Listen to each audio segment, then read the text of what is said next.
लाए, कहे कि हमारा रब अल्लाह है, फिर उस पर जम हो जाए तो उन पर फरिश्तों का नुज़ूल होता है। न कोई गम करो न खौफ, खुशियां मनाओ जन्नत की जिसका तुमसे वादा किया गया था।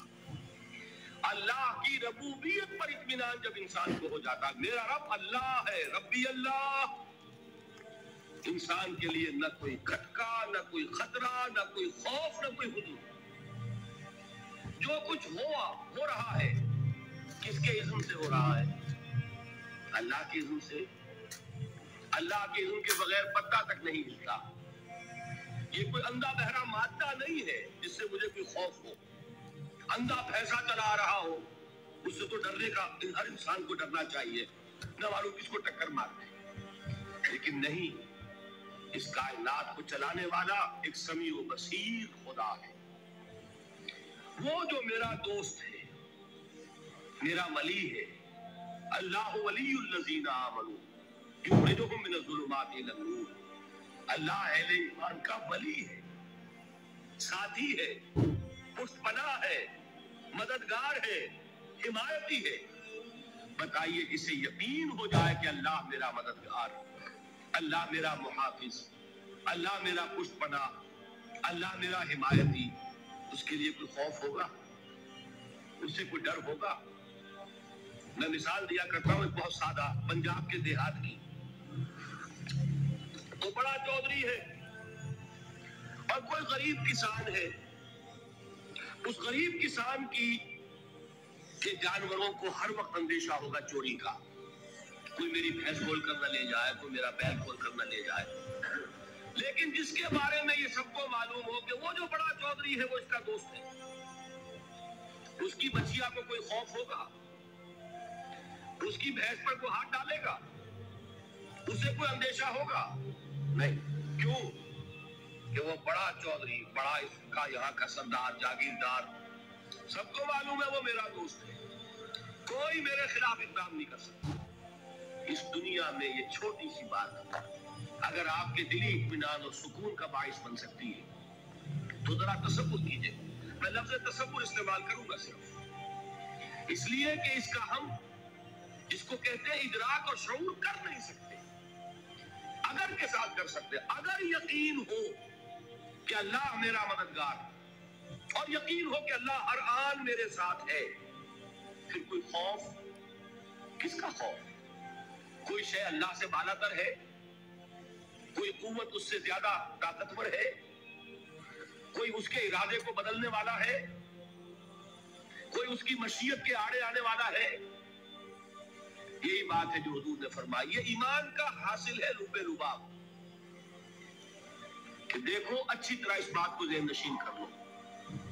अगर तमाम इंसान मिलकर तुम्हें कोई नुकसान पहुंचाना चाहे, नहीं पहुंचा सकते मगर जो कुछ अल्लाह ने लिख दिया हो। और तमाम इंसान मिलकर तुम्हें कोई नफा पहुंचाना चाहे, नहीं पहुंचा सकते मगर वो शय जो अल्लाह ने तय कर दी। आप फिर मैं कहूंगा जरा तारीफ कीजिए, इसे फर्ज कीजिए, इसे सोचिए। अगर इस हदीस पर हमारा दिल झुका हुआ हो तो किसी से डर होगा? ये मुझे नुकसान ना पहुंचा दे, ये मेरी रिपोर्ट खराब ना कर दे, ये मेरी इंक्रीमेंट ना रुकवा दे, ये मेरा ये ना बिगाड़ दे, ये मेरे ये नुकसान ना पहुंचा दे। इसका डर, उसका डर, इसका खौफ, उसकी खुशामद, उसके लिए जाकर तरह तरह से अपनी इज्जत नफ्स को जलील करवाना उसके सामने। ये सब कुछ क्यों करता है इंसान? जब समझता है कि इसके हाथ में मेरा कोई नफा है, इसके हाथ में मेरे लिए कोई जरर है, ये मुझे कोई गजब पहुंचा सकता है, ये मुझे कोई नुकसान पहुंचा सकता है, ये मेरे कोई काम बना सकता है, ये मेरी कोई जरूरत पूरी कर सकता है। इसी का नाम शिर्क है। जहां आपने ये समझा कि गैरुल्लाह के अंदर कोई ताकत मौजूद है, वही शिर्क है। बुतों से तुझको उम्मीद है, खुदा से नौमीदी, मुझे बता तो सही और काफरी क्या है? शिर्क तो ये जिस पर भी तुम्हें ये ख्याल है कलमा है, ये कलमा सोम, ला हौला वला कुव्वता इल्ला बिल्लाह। जरा इस पर दिल को कभी अगर आप तसव्वुर करें, फिर फर्ज करें, दिल ठुक जाए इस पर, कोई ताकत नहीं। यही बात थी جو شیخ عبد القادر جیلانی رحمۃ اللہ علیہ نے اپنی وصیت میں اپنے بچے سے کہی. 11ویں دینے والے ہیں، لیکن حضرت شیخ عبد القادر جیلانی کی وصیت اور تعلیمات کو کتنے لوگ جانتے ہو؟ یہ جن مقامات تک پہنچے ہیں وہ کس چیز کی بدولت پہنچے ہیں؟ انہوں نے جو پیغام دیا وہ کیا تھا؟ اے میرے بچے، جس طریقے سے قرآن مجید میں حضرت لقمان کی نصیحتیں جو ہے نقل کر دی گئی ہیں، میں یہ عرض کروں گا بالفرض اگر قرآن حضرت عبد القادر جیلانی کے بعد نازل ہوا ہوتا تو شیخ عبد القادر کی یہ نصیحتیں بھی قرآن میں درج ہوتی. اتنی اونچی نصیحتیں ہیں. اے میرے بچے، اس حقیقت کو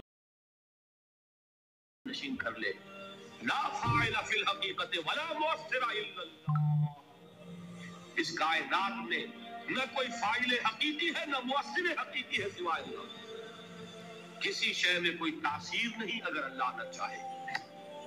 آگ جلا نہیں سکتی اگر اللہ نہ چاہے. پانی ڈبو نہیں سکتا اگر اللہ نہ چاہے.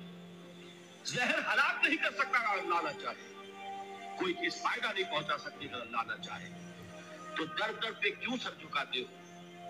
در در پر کیوں جبیں سائی کرتے ہو؟ سب کے سامنے کیوں ہاتھ پھیلاتے ہو؟ ایک اللہ سے مانگو.